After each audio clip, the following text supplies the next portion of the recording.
أعوذ بالله من الشيطان الرجيم. بسم الله الرحمن الرحيم. الحمد لله، الصلاة والسلام على رسول الله، ثم أما بعد. السلام عليكم ورحمة الله وبركاته. برادران و خواهران و دوستداران آموزش نحو، الحمدلله که ما و شما از کتاب الاجرومیه، از کتاب متن الاجرومیه 11 درس گرفتیم و حالا درس 12 را میگیریم. پیش از اونه که درس 12 را شروع بکنیم برادران و خواهران گرامی، اولا میخواهم درس های گذشته را در یادتون بیارم که فعل مضارع در 10 جا منصوب بود. 10 صورت ده. پیش از فعل مضارع 10 تا حرف بیاید گفته بودیم منصوب می شود. در 18 جا مجزوم می شد. در غیر این 28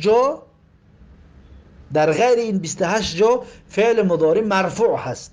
ایره در ذهنتون خوب جا کنید. اکنون اسم در 7 جا مرفوع می شود. اون 7 جا را مختصرا در بارش گرفتیم درس گذشته.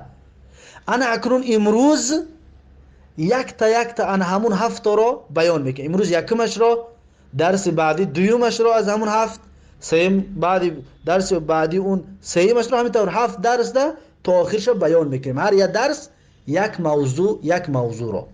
خب متوجه باشید. میگه باب الفاعلی، باب درباره فاعل. ما و شما گفته بودیم که یکمین چیزی که مرفوع هست اون فاعل هست. فاعل چی هست یا کی هست؟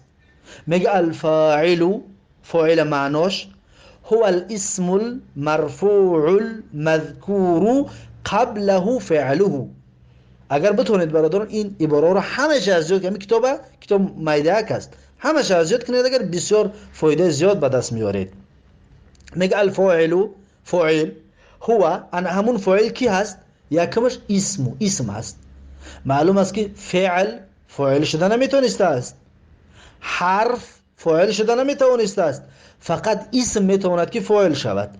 المرفوع، پس فاعل مرفوع بوده است، پس فاعل منصوب نمی شده است، پس فاعل مجزوم نمی شده است، پس فاعل مجرور مخفوض نمی شده است.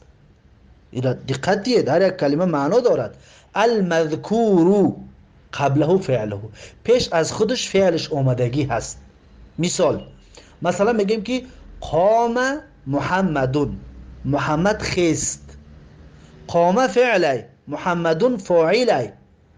انا همین عباره را بیا تطبیق میکنیم.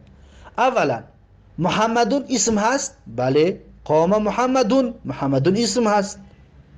دوم محمدون مرفوع هست، بله. قام محمدون مرفوع است. سیوم المذکور قبله فعله، پیش از خودش فعلش آمده است، بله. اول قام را گفتیم، بعد محمدون را گفتیم. قام محمدون، معلوم شد که قام فعل محمدون بعد فعل آمده است، پس محمدون فاعل بوده است. انا اینطور دقت دید برادران. پس محمدون چی بوده است؟ فاعل بوده است. پس فاعل حکمش چیه؟ اعرابش مرفوع، آخرش رفع میخونیم، خب همین مثال را تغییر میتیم. قام محمدون رو تغییر میتیم، میگیم که محمدون قام. محمدون این چی است؟ مبتدا هست. فاعل هست؟ نه، فاعل نیست. برای چی؟ به خاطر این 3 شرطی که حالا ذکر کردیم یتش نیست. اولا محمدون قام، محمدون اسم هست، بله اسمه. المرفوع، مرفوع هست، بله مرفوع است. محمدون قام، بله مرفوع است. المذکور قبله فعله، پیش از خودش فعلش اومده است؟ نه، نیومده است. قام محمدون نگفتیم، گفتیم که محمدون قام. پس معلوم شد که محمدون قام بگیم محمد فاعل نیست، محمد مبتدا میگیم. با قام را فعل و فاعلش ضمیر مستتیر میگیم. این بود درباره اسم فاعل. این سخنایی که گفتم این رو در دفتر نوشته دقت دید. اول بنویسید که قام محمدون، بعد دوم بنویسید که محمد قامه. فرق دارد اعراب هاش. محمد قامه، محمد خست، محمد خست. اگر بگی قامه محمدون همچنین محمد خست، اما اعرابش تحلیلش فرق دارد. خب دوامش چی میگه؟ میگه و هو علی قسمینی، و همین فاعل میگه دو تقسیم میشود، دو نمود میشود، ظاهرین و مضمرین. جایزه بگه مظاهرون و مضمرون، ممکنه. اینا در همین علم نحو میخونیم. برای چه ظاهرین میگیم؟ برای چه ظاهرون میگیم؟ در همین علم نحو این نازکی را میخونیم. ظاهرین و مضمرین، ظاهر باشد یا مضمر باشد. ظاهر به مثل چی؟ به مثل قام محمدون، در اینجا میگیم فاعل ظاهره. باید که مضمر باشد. مضمر مثلا میگی قمتو، قمتو، یا میگی قام محمدون قامه. ببینید اگر بگیم که قام محمدون، قام فعل و محمدون فاعل، این فاعل میگیم ظاهر است. لیکن اگر برعکسش کن، بگو که محمدون قامه، محمدون مبتدای، قامه فعل، فاعلش کو؟ فاعلش مضمر، ضمیر است، ضمیر مستتر در تحتش پنهان است که هو گفته در تحتش پنهان هست. دقت دادید نازکی را؟ این نازکی است، اهمیت دید. ظاهر مثالش محمدون، مثالش قام محمدون، این ظاهره. مضمر باشه چی؟ محمدون قامه، قامه یعنی هو، در تحتش هو پنهانه. یا قمتو میگوی، قمتو فعل و فاعل، فاعل در چیه؟ فاعل ضمیره، مضمر. خب میخوانیم اکنون حاج ظاهر و مضمر با تفصیل شرح میتیه، بیان میکنه، مثالای بسیار میاره، اهمیتیه. فالظاهرو میگه که فاعل ظاهر باشد نحو قولی که مانند سخنت ای خواننده، ای طالب علم. اهمیت بده. میگه قام زیدون. ببینید قام فعل ماضی، انت اعراب یاد بگیرید. قام فعل ماضی مبنی على الفتح، مبني على الفتح، فعل ماضي همه وقت مبنی مبني على الفتح. زيد فاعل مرفوع وعلامة رفعه الضمة الظاهرة. أنا من تاور قام زيد، قام فعل ماضي، زيد فاعل مرفوع. ببینید اکنون همین زیدون رو در فاعل تطبیق کنید. یکم زیدون اسم هست، بله. دوم مرفوع هست، بله. سوم پیش خودش فعل آمده است، بله. قامه پیش زید آمده، پس معلوم شد که زیدون چی بوده؟ فاعل بوده است. این فعل ماضی بود. یقوم و یقوم زیدون، یقوم این فعل مضارع است، یعنی میخیزد. قام خیز در زمان گذشته، یقوم میخیزد در زمان آینده.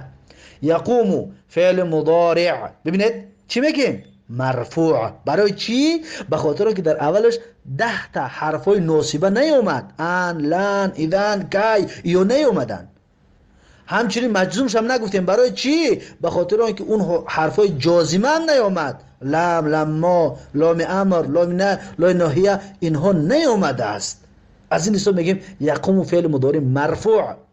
بگه برای چی مرفوع؟ یک سوال ممکنه، میگیم لتجرده عن النواصب والجوازم، یعنی به خاطر اونه که در اولش 10 تا حرفای ناصبه نیومد، یکم. دویم که در اولش 10 تا حرفای جازمه نیومد، برای همین خاطر فعل مضارع مرفوعه. فهمو؟ فعل مضارع چه؟ مرفوعه. و یقوم فعل مضارع مرفوع و علامت رفع الضمه الظاهره. زیدون چیه؟ فاعل، فاعل مرفوع و علامت رفع الضمه الظاهره. ببینید زیدون اول اسم هست، بله. دوم مرفوع هست، بله. سوم پیش خودش فعلش ذکر شده، بله. یقوم فعل، زیدون فاعله. دیدید؟ انا میتونم فعل و فاعل دقت دید. بعد فعل اومد این فاعل هست، اسم مرفوع بعد فاعل بیاد. خب بعد فعل بیاد. و قام زیدانی، این مثنی هست. این دو تا که گفتیم قام زیدون و یقوم زیدون، این اسمی مفرد بود. اكو وقام زيداني ويقوم الزيداني این مثنى هست. پس میگیم قام فعل ماضی مبنی على الفتح، الزيداني فاعل. ببینید فاعل میگیم، مرفوع هسته، بله. علامت رفعش چیه؟ ما شما خوانده بودیم رفع 4 علامت داشت. یکمش ضمه بود، در زیدون از ضمه را خوندیم. دویمش چی بود؟ الف بود. پس زیدانی میگیم فاعل مرفوع، علامت رفعش چیه؟ الف است. بعد بگم برای چی علامت رفعش الف؟ میگیم به خاطر آنه که زیدانی مثنی های، یعنی تثنیه، دوتا باشد، اگر یعنی تثنیه باشد مثنی باشد علامت رفعش الف می شود. زیدانی فاعل مرفوع و علامت رفعه الالف. لماذا؟ برای چی؟ لانه مثنی، بخاطر اینکه زیدانی مثنی هست. خب و یقوم فعل مضارع مرفوع علامت رفع الضمه الظاهره لتجرده عن النواصب والجوازم. انا میگم پر از یاد کنید.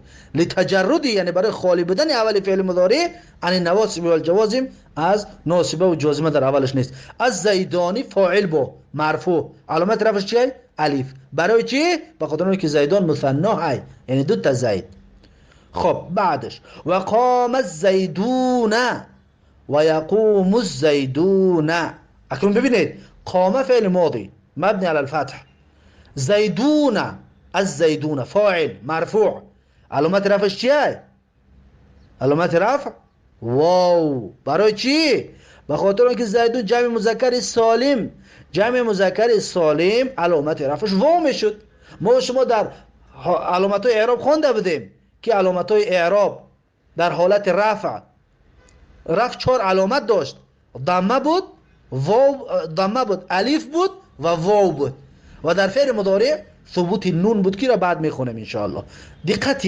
قام الزیدون، قام فعل ماضی مبنی على الفتح، الزیدون فاعل مرفوع و علامت رفعه الواو لانه جمع مذکر سالم. برای چی بگه علامت رفعش واو؟ میگه به خاطر اینکه جمع مذکر سالم است. و یقوم الزیدون، یقوم فعل مضارع مرفوع و علامت رفع الضمه الظاهره و مثل پیشینش. و یقوم را میگه فعل مضارع مرفوع و علامت رفع الضمه الظاهره لتجرده عن النواصب والجوازم.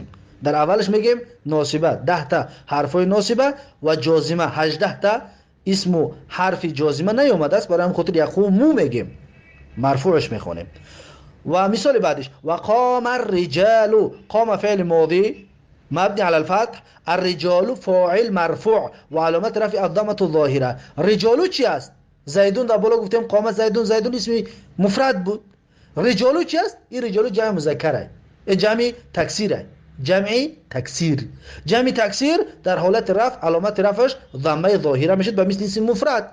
پس قام الرجال خستن مردها، قام فعل ماضی، الرجال فاعل مرفوع علامت رفعی الضمه الظاهره. بگم برای چی؟ میگم لانه جمع تکسیر، به خاطر اینکه جمع تکسیره. و یقوم الرجال، و یقوم فعل مضارع مرفوع و علامت رفعی الضمه الظاهره لتجرد عن النواصب والجوازم. الرجال فاعل مرفوع علامت رفع الضمه الظاهره لانه جمع التکسیر. انا همینطور اینها را از یاد میکنید. خب میخونیم بعدش. میگه و قامت هندون، و قامت هندون و تقوم هندون. قامت این فعل ماضیه، در بالا را نگاه کنید گفتیم قام زیدون، ت نداشت در آخرش، لیکن قامت ت دارد. برای چی؟ فرق بین قامه و قامت چیه؟ قامه برای مذکره، آخرش ت که نداشته باشد مذکر، و قامت آخرش ت داشته باشد معلوم میشود که فاعل مؤنثه. قامت پس میگیم قامه فعل ماضی مبنی علی الفتح و تا رو میگیم و تا حرف مبنی علی الفتح علامت التأنیث لا محل له من الاعراب، یعنی یگان جای تحلیل ندارد، این فقط علامت نشانه است و بس. حرف همه وقت لا محل می شود. هندون، هندون این چی است؟ فاعل هست، هندون فاعل می باشد. و قامت هندون و خست هند و تقوم هندون و میخزد هند. تقوم فعل مضارع مرفوع علامت رفع الضمه الظاهره، هندون فاعل مرفوع علامت رفع الضمه الظاهره. این را چطور در بالا گفتیم دیگر شرحش نمیتیم، شما خودتون دیگر درستش کنید. و قامت الهندانی، و قامت فعل ماضی مبنی علی الفتح و تا میگیم علامت تانیث یعنی فاعل مؤنث. الهندانی فاعل مرفوع علامت رفعش چه؟ الف. برای چی؟ لانه مثنى، بخاطر اینکه مثنى است. و تقوم الهندانی، تقوم فعل مضارع مرفوع علامت رفع الضمه الظاهره لتجرد عن النواصب والجوازم. الهندانی فاعل مرفوع علامت رفعه الضمه، علامت رفعش چیه؟ الالف. برای چی؟ لانه مثنى. و قامت الهندات، هندات. و قامت، قام فعل ماضي و تا حرف مبني على الفتح، مبني على السكون، لا محل له من الإعراب، علامة التانيث لو محل. الهندات فاعل مرفوع وعلامة رفعه الضمة الظاهرة. لماذا؟ برای چی؟ لأنه جمع مؤنث سالم، جمع مؤنث سالم علامة رفعش ضمه ظاهرة بود. وتقوم الهندات، تقوم فعل مضارع مرفوع علامة رفع الضمة الظاهرة لتجرد عن النواصب والجوازم. الهندات فاعل مرفوع علامة رفع الضمة الظاهرة لأنه جمع مؤنث سالم. وقامت الهنود، وقامت الهنود. وقامت، قام فعل ماضي مبني على الفتح والتاء حرف تانيث لا محل. الهنود فاعل مرفوع علامة رفعه الضمة الظاهرة. لماذا؟ لأنه جمع التكسير. هنود جمع شيء تكسير، برام خاطر علامة رفع الضمة الظاهرة است. وتقوم الهنود، تقوم فعل مضارع مرفوع وعلامة رفع الضمة الظاهرة لتجرد عن النواصب والجوازم. الهنود فاعل مرفوع وعلامات رفع الضمة الظاهرة لأنه جمع تكسيري. وبعدش میگه وقام أخوك، وقام أخوك. قام فعل ماضي مرفوع، فعل ماضي مبني على الفتح. أخو فاعل مرفوع علامات رفعش چیه؟ واو، علامت رفعش واو. برای چی؟ به خاطر اینکه امثله خمسه علامت رفعش واو میشد. اخو مضاف است و که مضاف الیه. انا چطور از یاد میکنید؟ قام فعل ماضی، اخو فاعل مرفوع علامت رفعش واو لانه من الامثله الخمسه، لانه من الاسماء الخمسه. اخو مضاف، که مضاف الیه في محل جر مضاف إليه. ويقوم فعل مضارع مرفوع علامة رفع الضمة الظاهرة لتجرد عن النواصب والجوازم. أخو فاعل مرفوع علامة رفع الضمة الظاهرة، علامة رفعش الواو، وعلامة رفع الواو لأنه من الأسماء الخمسة. وأخو مضاف كمبني على الفتح في محل جر مضاف إليه. وقام غلامي، اینجا چطور میگیم؟ وقام فعل ماضي مبني على الفتح، غلامي میگیم غلامي فاعل مرفوع وعلامة رفعه الضمة المقدرة، ضمه مقدره میگیم. برای غلامون است که غلامیه، ضمة المقدره. برای چی بگن؟ میگیم منع من ظهورها، منع من ظهورها الثقة، منع من ظهورها الحركة المناسبة، مناسبة، حرکت مناسب یعنی که برای یا غلامی پیش ایو باید کسره باشد. انا همین یا سبب شده است که ضمه را منع کرده است. پس میگیم غلام فاعل مرفوع علامت رفع ضمه مقدرش میگیم. پس میگیم غلام مضاف و یا مبنی علی السکون فی محل جر مضاف الیهش میگیم. و یقوم غلامی، یقوم فعل مضارع مرفوع علامت رفع الضمه الظاهره. غلامی همچنین به مثل غلامی که در بالا گفتیم همون فاعل مرفوع علامت رفع الضمه المقدره منع من ظهورها الحركه المناسبه. خب انا اکنون این قسم یکمش بود. قسم یکم از فاعل که اسم ظاهر باشد. انا اكو المضمر، انا اكو اسم فاعل که مضمره یعنی که ضمیره، ضمیره اسم ظاهر نیست، ضمیر هست یعنی که جاینشین هست. 12 میگه 12 تا هستند. اکل ضمیرها 12 تا هستند. مانندی نحو قولی که مانندی سخنت میگه که ضربتو، ضربتو، ضربنا. اکنون چی طوری رو بش میکنیم؟ میگم ضربتو، ضربتو ضرب فعل ماضی مبني على السكون لاتصاله للضمیر. برای الضمیر فاعل چسبیدگی است، برام خاطر میگیم مبنی علی السکون. و تو توی که خالی هست اینا میگیم ضمیر متصل مبنی علی الضم فی محل رفع فاعل. انا اینطور اعرابش میکنیم. این اعراب از یاد کنید. ضربت، ضرب فعل ماضي مبني على السكون لاتصاله للضمير رفع، لاتصاله للضمير الرفع، وتو للضمير المتحرك، للضمير المتحرك. وتو مثلا بقيم كي تو فاعل مرفوع وعلامة رفعه الضمة، وتو ضمير متصل مبني على الضم في محل رفع فاعل. وضربنا، ضربنا ضرب فعل ماضي مبني على السكون لاتصاله للضمير الفاعل. نا، نا چی است؟ نا میگم که مبني على السكون، بالا الف ده چیه؟ سکونه. میگم مبني على السكون ضمیر متصل مبني على السكون. ضمیر متصلش میگیم برای ضمیر پیوست شده چسبیدگی در فعل. ضمیر متصل مبنی على السكون في محل رفع فاعلش میگیم. في محل رفع چه؟ فاعله. ضربت، ضرب فعل ماضي مبني على السكون لاتصاله للضمير الرفعي. و تا چه؟ تا فاعل ضمیر متصل مبني على الفتح. ببین بالاش فتحه که باشه میگه مبني على الفتح، مبني على الفتح في محل رفع فاعل. وضربتي، ضرب فعل ماضي مبني على السكون لاتصال للضمير الفاعل. وتي، ضربتي يعني زدي تو زن، یا ضربت زدي تو مرد، ضربتي زدي تو زن. پس تی را میگیم ضمير متصل مبني على الكسر في محل رفع فاعل. ضربتما، ضربتما چی است؟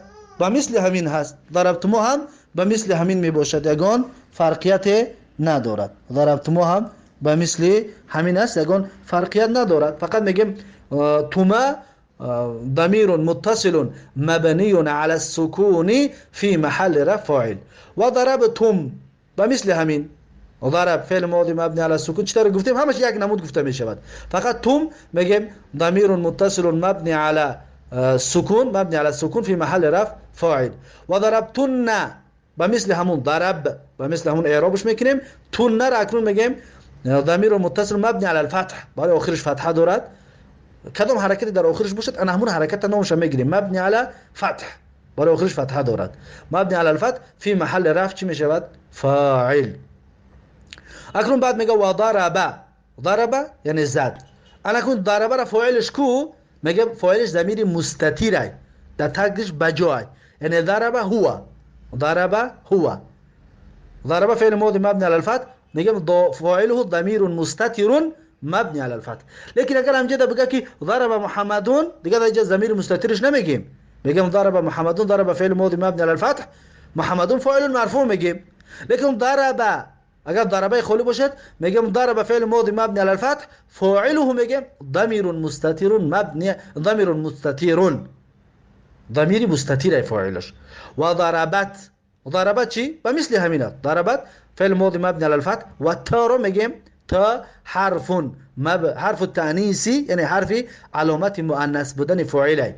ضربت پس در اینجا فاعل میگم ضمیر مستتر، تقدیره در تقدیرش چیه؟ هیه، هیه یعنی برای ضربت آخرش ت داره، علامت تانیثه، پس هیه میگیم.